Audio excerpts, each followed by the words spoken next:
Hi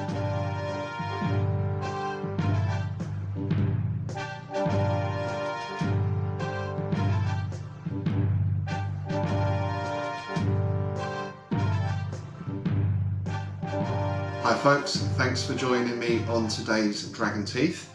Something old, something new. So as you may have seen if you watched my shed video, I've got a huge shed full of crap that I'm going to clear out and make into a permanent games room. Now as part of that clearing out, I was actually going through earlier today and I found a folder. Well, I found lots of folders actually, but this one had something very interesting in it. A couple of things that I'd forgotten about actually. There were 4 sets of World War II rules in there, so I'm going to speak about those on the World War II playlist. But the other thing that I did find was the original set of Middle-earth War Games rules that we used to use at Ilford War Games. You may remember I said we used to have big tabletop battles with all the Middle-earth figures, mostly minifigs but various other bits and pieces as well. So we're going to have a look through those in a moment. That's something old. Something new is, as you may have seen on my report from the outdoor wargaming event in Bedford that I went to last Sunday, I did do a bit of shopping. It's inevitable, right? And I bought some figures from Robin at HobbyHive. These are all 3D printed figures. Some nice little personality figures here. So I'm going to unbox those just now and we'll have a look at those as well. And as we do that, I'll talk you through what's happening with my Fantasy Skirmish rule set, because I bought these really for that type of game. Really nice personality figures, perfect fit for a game where each player has got maybe 5 or 6 figures, including a hero, of course, and their various henchmen. So we'll take a look at those as well today. But first of all, let's get into our Middle-earth rules. So here's our set of old Middle-earth rules. I'm not sure who wrote these or whether that person wrote them from amalgamating other rules, whether they came up with all of these themselves. I've got absolutely no information on that, and my memory doesn't go back that far. And I think I'll mention as we go through, there might be a couple of pages missing. So we've got stats for all our main units, and it goes into quite a lot of detail, so it's not just orcs and men. We've got all the different types of troops: the Athelian Rangers, the Men of Dal, Losanak, Ringlow Val, etc, etc, the Knights of Dal Amroth, and the same with the forces of Sauron: Man Orcs, Uruks, Uks, Harads, Sathron, Khan, Corsairs, Dunlanders, etc, etc, plus of course all your non-humans, your Bjornins, Ents, Eagles, Wolves, Trolls and Elephants. We then get onto this chart, which I have to confess I have no clue as to what is going on here. It's, as far as I remember, the combat table, but I'm not sure exactly how this works or what these numbers mean. If we take, for example, here, Elf against Orc, 28/5. So I did think, is this a percentage chance to do any sort of damage? 28% for the elves, 5% for the orcs. But then when we come down to things like Ents, they've got 420 to 1. Now I can understand a 1% chance of a small group of orcs trying to take down an Ent, but I'm not sure what 420 means. So again, slim chance I know, but if anyone does remember these rules or has seen this table somewhere else, I'd love to know exactly how it works. We've got rules for morale, your standard modifiers. Of course, the Nazgul will play quite a big role in that, for better or for worse. And speaking of Nazgul, we have a set of rules for aerial combat. Eagles and Nazgul, of course, both played a big part in battles in Lord of the Rings. And we also get the Nazgul have that ability to throw darts at units on the ground.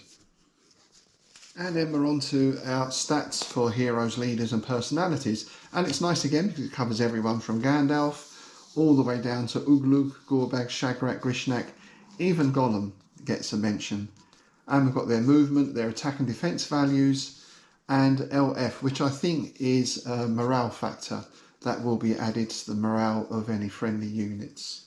And these figures can engage in individual combat as well. So you can have your Gandalf versus the Witch King, or Aragorn versus a Nazgul, that kind of stuff as well. A few special rules for chariots. I don't remember chariots in Lord of the Rings, perhaps they're in there somewhere. But obviously we've got cavalry, we've got Ents, Bjornins, and elephants, or Mumakil. Mumakil get their own little section, and I do remember these being very effective, but if they start taking hits, there's a chance they can stampede, and of course they'll stampede in a random direction, possibly right through their own troops. So that's it, that's all I've got of those so far. Maybe some other pages will turn up in another folder as I continue my delvings into the deep. So let's take a look at my figures from Robin at HobbyHive. And I've got the macro lens on now, so we should be able to get some nice close-up detail. These three little chaps caught my eye first of all. They look like hobbits, or some variant of a hobbit. And there's two, well, he looks like a sort of thief or assassin, a fighter, and a rather nice cleric or magic user type. So as I've said, these are perfect for my upcoming fantasy skirmish game, both for the players' characters or their little groups, but also of course there's going to be some wandering monsters and things going around. So we've got rather a nice skeleton there. And then I went for these three character figures. We've got a female witch hunter. This says female witch hunter by Highlands Miniatures, and then printed by HobbyHive. So I guess the way it works, I'm not really up on 3D prints at the moment, is Highland Miniatures provide the file, or is it like a CAD file they use, and then Robin prints them out at HobbyHive. But I really like this because I thought having a group of witch hunters, that's a nice little sort of group to have in this sort of game. The basic idea is there'll be maybe 4, 5, 6 players. Each one controls a central character and has 4 henchmen or so, and each one has a specific task. So if there's a group of witch hunters led by a character like this, their task is obviously to seek out the witch or the magic user or the bad wizard and deal with them. The task of another group might be to protect that person, and so on. But I like this. This gave me a real sort of Solomon Kane, or I guess a Van Helsing vibe. We've got a crossbow, we've got a neat outfit. There was also a shovel in the pack as well. I'm not sure what that is for. But anyway, I'm sure that will come in useful as well. So that's the witch hunter. We've got a male dwarf rune priest. Very nice looking there. Magic will be part of the game as well. I'm actually just working up a list of spells as well. There's going to be a few different types of magic user. There will be cleric types, so that could be a priest or a shaman. There will be your standard wizard, your sorcerer, your Gandalf type. There will be necromancers, who obviously will be able to use undead. And there will be druids, and their sort of spells will revolve around the natural world, so they'll be able to call down lightning bolts, that type of stuff. Speaking of wizards, the last one there, a mage of alchemy. Again, another nice character piece, and the amount of detail you get on these castings nowadays is incredible. It's certainly changed a lot since the old days of minifigs and co. Nonetheless, those figures still retain a certain charm, I think. But these should paint up really nicely. So that'll be my next stage for those. I'll get those undercoated and then I'll go through painting each one. And as far as the rules goes, yeah, so the basic mechanics are coming into play now.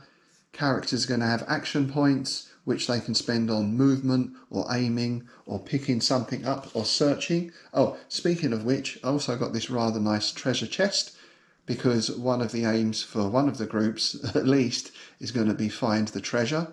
So for that you need a nice big treasure chest, big enough to have lots of lovely traps set on it, no doubt. So yeah, action points to be spent on movement, searching, combat. I'm still sort of thinking about the combat at the moment. It's probably going to be D&D-ish with armour class and the like, but I'm looking at a few different sets of rules to get some ideas.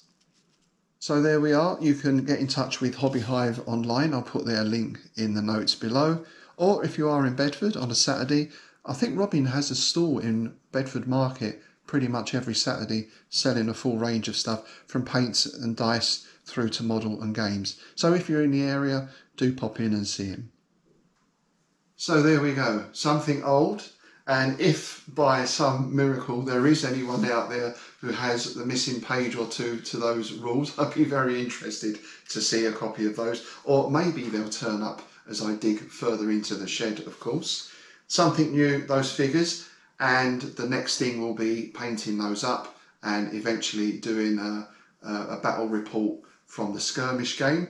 Something old, something new, something borrowed. I don't think I've got anything borrowed here. Something blue. Well, the folder that they came in was blue, so that's going to have to do. Anyway, that's all for now. Thanks to everyone who's subscribed to the channel so far, and thanks also for those who have sent comments in. It's been really nice getting your feedback and a few questions and comments coming in. And of course, as always, if this is your first time seeing the channel and you do like it, please like, share and subscribe. That's it for now. I'll see you next time.